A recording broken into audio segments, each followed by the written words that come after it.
Jinsi ya kutengeneza sabuni kwa kutumia soap base. Hii ni part 1, lakini part 2 tutakuja tuelezee kwa vitendo zaidi. Hii tumeweka kwa maelezo, lakini part 2 tutaifanya kwa vitendo zaidi, ili tutakapokuja kufanya kila mtu awe ameshapata kidogo kitu cha kuanzia. So kana mimi Rabwan, tukajifunza jinsi ya kutengeneza sabuni kiurahisi kwa kutumia soap base.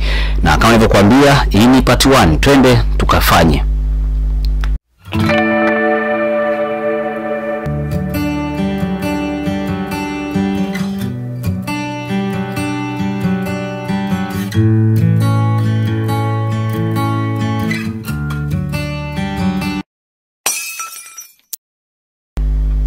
Utahitaji nini? Kitu utakachokihitaji kwenye uzalishaji huu lazima uwe na soap base yenyewe, ambapo ni melt and pour, inaitwa hivyo. Utahitaji kuwa na jiko au inawezekana ikawa ni microwave, oven na mengineyo mengi, ndani hiyo jiko.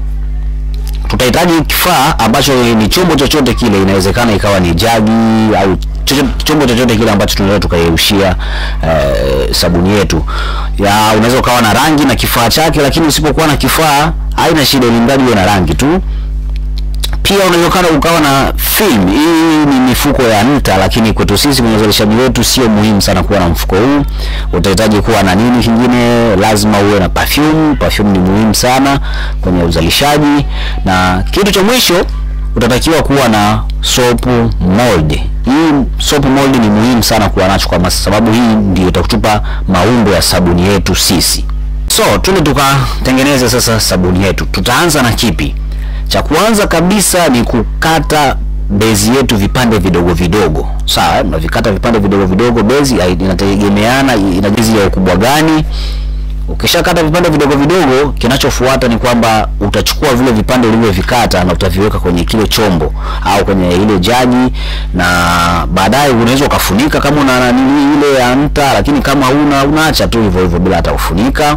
Hiyo kwetu sisi haijalishi. Na baadaye sasa unaweza ukaweka ukaingiza sasa kwenye microwave, au ukatumia mfumo wa double boil kama utakuwa umetumia labda moto labda wa mkaa, jiko la mkaa, labda jiko la umeme au jiko la gesi. Utafanya kwenye mfumo wa double boil. Lakini kama unatumia oven, utaingiza moja kwa moja kwenye oven. Lakini kama ni jiko la kawaida, basi utatumia double boil, ambapo ukishajiyeyusha kule kwenye double boil, utakuwa unaangalia mwenyewe jinsi inavyoendelea kuyeyuka, unafuatilia, unaona wewe mwenyewe, utakuwa unaona jinsi inavyoyeyuka. Baada ya hapo, ikishayeyuka sasa vizuri, imechanganyika vizuri, umeona imeyeyuka, unaweza kaongeza baadhi ya vitu. Mfano, unaongeza rangi, unaweza kaongeza perfume, vitu muhimu, pia hata glycerin na mengineyo unaotaka kuongeza wewe.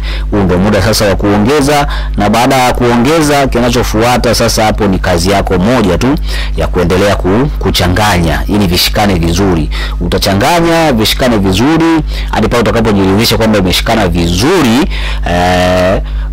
Wewe mwenyewe macho yako ndio atakupa vipimo kwamba bwana, hapa imeshachanganya vizuri na niwahi kuweka kabla haijagandana kwenye hichi chombo. Kwa hiyo baada ya hapo utaandaa mold yako kama kawaida, mold au shape ambayo umeiandaa kama kawaida. Utakuja utamimina kwenye hiyo shape yako. Na baada ya hapo sasa, umeshamimina kila kitu kiko vizuri, utaiacha sabuni hiyo, utaiacha ndani ya masaa kadhaa au muda wa masaa kadhaa.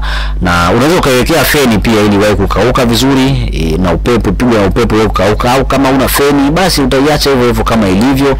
Na hadi hapo sabuni yako inakuwa iko tayari kwa kufanya kazi, hadi tutakuwa tumemaliza kutengeneza sabuni hii. Kwa kutumia soap base, haihitaji sijui vipimo tufanye hivi, sijui tufanye hivi. Yenyewe ni rahisi sana na unatengeneza kwa muda mfupi sana, unakuwa umeshatengeneza. So huu ni utengenezaji wa sabuni kwa kupitia base, na hii ni part 1. Tukutane kwenye part 2 tuje tuangalie kwa vitendo zaidi. Hii ni Rabwan.